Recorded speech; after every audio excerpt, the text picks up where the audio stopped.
2024 সালে এসে আবারও কিন্তু বাংলাদেশ পুলিশ বাহিনীতে কনস্টেবল পদে 4,000 প্লাস শূন্য পদে বিশাল একটি সার্কুলার প্রকাশ করেছে, যেখানে কিন্তু বাংলাদেশের সকল জেলার আগ্রহী প্রার্থীগণ আবেদন করতে পারবেন শুধুমাত্র এসএসসি পাস করে থাকলেই।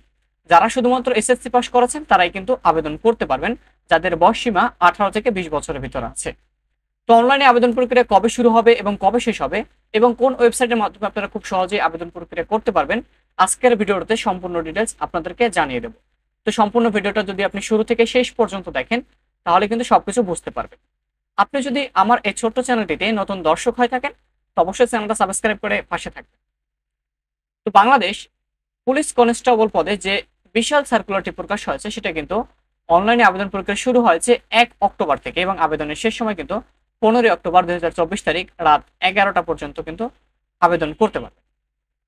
তো আবেদন করার আগে এই জিনিসটা কিন্তু আপনার জানা খুবই জরুরি। কনস্টেবল টিআরসি পদে নিয়োগের ক্ষেত্রে কোনো প্রকার আর্থিক লেনদেনে জড়িত হলে গ্রেপ্তার ও নিয়োগ বাতিল করা হবে। আপনি যদি কাউকে ঘুষ দিয়ে থাকেন বা টাকা লেনদেনের কোনো বিষয় যদি তারা জানতে পারে সেক্ষেত্রে কিন্তু আপনাকে আবেদন থেকে বা মাঠ থেকে কিন্তু বের করে দেওয়া হবে। এবং আরেকটি বিষয় যেটা হলো সেটা হলো আবেদনপত্রে কোনো প্রকার মিথ্যা বা ভুল তথ্য প্রদান করলে নিয়োগের অযোগ্য বলে বিবেচিত হবে।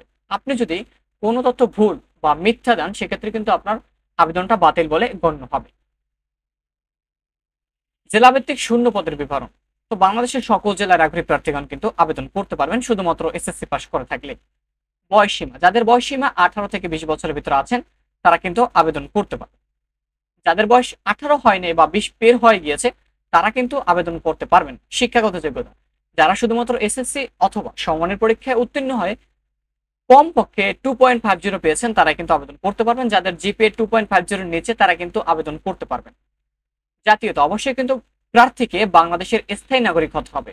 যদি আপনি বাংলাদেশের স্থায়ী নাগরিক না হন সেক্ষেত্রে আপনি আবেদন করতে পারবেন। বৈবাহিক অবস্থা, অবশ্যই অবিবাহিত হতে হবে। যদি তালাক প্রাপ্ত বা বিবাহ বিচ্ছেদ হয়ে থাকে সেক্ষেত্রে কিন্তু আপনি আবেদন করতে পারবেন না। উচ্চতা, পুরুষ প্রার্থীদের ক্ষেত্রে পাসপোর্ট 6 ইঞ্চি এবং ক্ষুদ্র নৃগোষ্ঠী বা মুক্তিযোদ্ধার সন্তানদের ক্ষেত্রে পাসপোর্ট 4 ইঞ্চি। মহিলা প্রার্থীদের ক্ষেত্রে যারা মেধা কোটার ক্ষেত্রে তাদের আছে পাসপোর্ট 4 ইঞ্চি এবং মুক্তিযোদ্ধা, শহীদ মুক্তিযোদ্ধা বা ক্ষুদ্র নৃগোষ্ঠীদের ক্ষেত্রে কিন্তু পাসপোর্ট 2 ইঞ্চি। বুকের মাপ পুরুষ এবং মহিলা প্রার্থীদের ক্ষেত্রে কিন্তু দুটোটাই এক। স্বাভাবিক অবস্থায় 31 ইঞ্চি এবং সম্প্রসারিত অবস্থায় 33 ইঞ্চি। ক্ষুদ্র নৃগোষ্ঠীদের ক্ষেত্রে 30 ইঞ্চি এবং সম্প্রসারিত অবস্থায় 31 ইঞ্চি। ওজন হবে আপনার বয়স এবং উচ্চতা অনুযায়ী।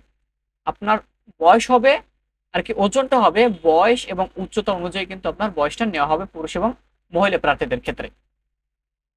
দৃষ্টিশক্তি পুরুষ এবং মহিলা প্রার্থীদের ক্ষেত্রে কিন্তু 6/6 থাকতে হবে। অনলাইনে আবেদন করার ঠিকানা, তো http://police.teletalk.com/bd এই ওয়েবসাইটের মাধ্যমে কিন্তু আপনারা আবেদন করতে পারবেন। তো আমি এই ওয়েবসাইটের লিঙ্কটা নিয়োগ বিজ্ঞপ্তির আমার যে ভিডিও ডিসক্রিপশনটা আছে সেখানে দিয়ে দিয়েছি এবং প্রথম কমেন্টের সাথে আমি পিন করে দিয়েছি। আবেদনের ফি কিন্তু মাত্র 40 টাকা। আপনি কিন্তু 40 টাকা দিয়ে কিন্তু আবেদন করতে পারবেন বাংলাদেশ পুলিশ কনস্টেবল এই পদটিতে। এবং আপনাকে পেমেন্টটা দিতে হবে সরকারি যে সিমটা আছে টেলিটক সিম, সেটার মাধ্যমে কিন্তু আপনাকে দিতে হবে। তো কিভাবে আপনি পেমেন্ট দিবেন সেটা নিয়ে আমার আরো একটা ভিডিও তৈরি করা আছে, সেই ভিডিওটা আমার চ্যানেলে দেওয়া আছে, আপনি চাইলে সেটা দেখে নিতে পারেন।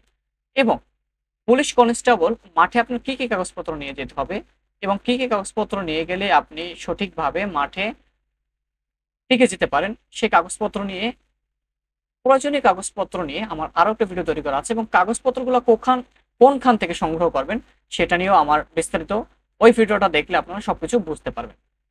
তো অনলাইনে আবেদন প্রক্রিয়া কিন্তু ইতিমধ্যে শুরু হয়েছে এবং আবেদনের শেষ সময় কিন্তু 15 অক্টোবর। আপনারা কিন্তু 15 অক্টোবরের ভিতরে কিন্তু আবেদনটা সম্পূর্ণ করতে হবে। তো আবেদনটা আপনি যত তাড়াতাড়ি করবেন ততই আপনার জন্য কিন্তু ভালো।